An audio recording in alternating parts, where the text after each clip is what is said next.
Ferry companies have announced they're open to the public in the upcoming weeks, with lockdown restrictions beginning to ease. I've been speaking with the director of Discover Ferries to see what safety measures have been put in place to protect passengers and members of staff. Well, one of the great things about ferry travel is that it really lends itself well to social distancing on board.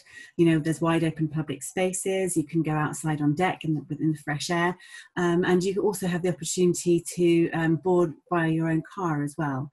So that's already in place. The additional measures that ferry operators have put on top of that to be COVID safe and to keep both passengers and crew safe is increased hand sanitizers, increased cleaning of areas, especially those, you know, where there's kind of high volumes of people going through there throughout the day. And in addition to that, there's signage everywhere to help people maintain their social distancing. And in England, people are required to use a face covering.